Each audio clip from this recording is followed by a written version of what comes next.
আছো সবাই? আশা করছি সবাই খুব ভালো আছো। তোমাদের পড়াশোনাও খুব ভালো চলছে। আজ আমি সকালে ঘুম থেকে উঠে পড়াতে গিয়েছিলাম। পড়িয়ে এসে মা বাড়ি ছিল না। রান্না করলাম। তো রান্না করে তারপরে স্নান খাওয়া করে আজকে টু ডু লিস্ট তৈরি করে নিয়েছি। হ্যাঁ, আমার জিকে পলিটি কমপ্লিট হয়ে গেছে। এবার শুরু করেছি বায়োলজি। তো ফার্স্টে আমি ম্যাথ করছি, যেহেতু দুপুরে বসেছিলাম পড়তে। তো আমি দুপুরে ম্যাথ করি, সেটা তোমরা জানো। তো ফার্স্টে ম্যাথ করছি, বই থেকেই করছি। এবং তারপরে বাকি আজকে সকালের দিকেই সবগুলো পড়িয়ে এসেছি। তো সন্ধ্যার সময় বাড়ি থাকবো, তো বাকি পড়া সন্ধ্যায় করব। কারণ এই পড়া করে বাড়ির কিছু কাজ আছে, আর আমার বিকেলে পড়ানোও আছে। বিকেলে পড়িয়ে তারপরে একেবারে বসবো সন্ধ্যায় পড়তে। আর কালকে ভিডিও আসেনি, কারণ কালকে একটু শরীরটা খারাপ ছিল, তাই ভিডিও করতে পারিনি। তো সেজন্য করতে পারিনি বলতে ভিডিও করতে ইচ্ছে করছিল না। তো সেই জন্য ভিডিওটা করিনি। পড়েছি কিন্তু খুব একটা না, ওই মোটামুটি পড়েছি। আর সেজন্য ভিডিওটাও করিনি। তো যাই হোক, সব দিন তো আর সমান যায় না। মাঝে মাঝে পড়াশোনা কম হয়, কখনো কখনো আবার বেশিও হয়ে যায়। তো সবার সাথেই এটা হয়ে যায়। তো এটা মেনে নিতে হবে যে এটা হবে। সব দিন সবার সমান যাবে না। শরীর খারাপ থাকবে, মন খারাপ থাকবে, ডিপ্রেশন আসবে, ডিমোটিভেটেড হবে। তো সব কিছু নিয়ে আমাদের চলতে হবে এবং এগিয়ে যেতে হবে, সব কিছু ওভারকাম করে। আর সব কিছু ওভারকাম আমরা তখনই করতে পারবো যখন আমরা ডিসিপ্লিন হব, কন্টিনিউ একটা কাজ করে যাব। তো কনসিস্টেন্সি এবং ডিসিপ্লিন আমাদের লাইফকে লাইফে সফলতা বা সাকসেস পাইয়ে দিতে হেল্প করে। মোটিভেশন ওই অল্প সময়ের জন্যই থাকে, কিন্তু আমরা যখন কনসিস্টেন্ট হব, আমরা কোনো কিছুকে যখন অভ্যাসে পরিণত করব, তখন সেটা আমাদের সাকসেস এনে দেবে। তো সেজন্য পড়াশোনাটাকে ওই মোটিভেশন পেয়েছো, আজকে মোটিভেশন পেয়েছো, আজকে অনেক পড়ে দিচ্ছ, 10 ঘন্টা 12 ঘন্টা পড়ছো, এভাবে 2 দিন 3 দিন পারবে। কিন্তু 4 দিনের দিন গিয়ে আবার ডিমোটিভেট হয়ে যাবে।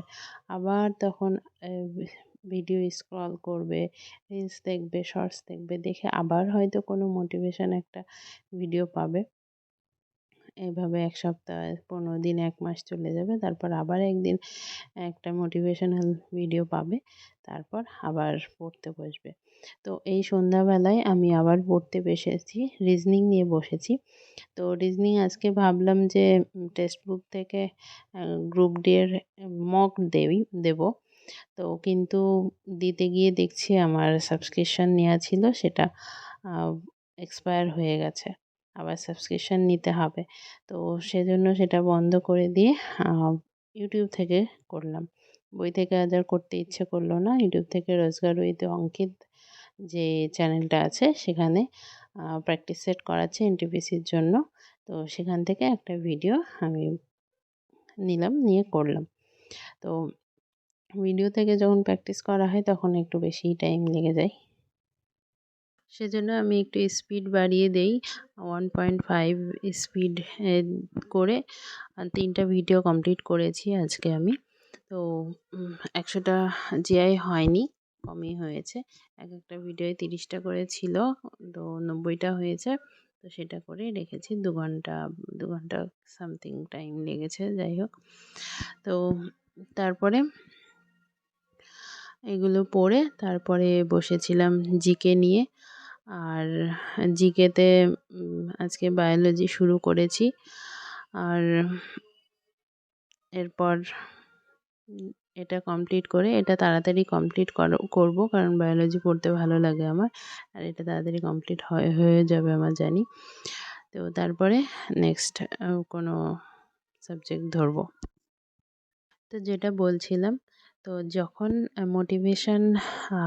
মোটিভেশন নিয়ে যদি পড়তে বসো, বা মোটিভেশনে একদিন মোটিভেশন পেলে খুব বেশি তখন এক্সাইটেড হয়ে গেলে বা খুব বেশি ইচ্ছে হলো যে না আজকে আমি পড়বো, এতটা করব, এত কিছু করে ফেলবো, তো তখন কিন্তু ওইটা বেশি দিনের জন্য থাকবে না।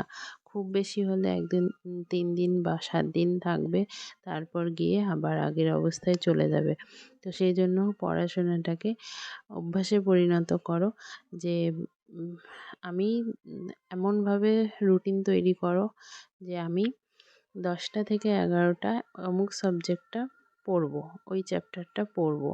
এমনটা নয়, আমার ১০টা থেকে ১১টার মধ্যে ওই সাবজেক্টের ওই চ্যাপ্টারটা কমপ্লিট করতে হবে।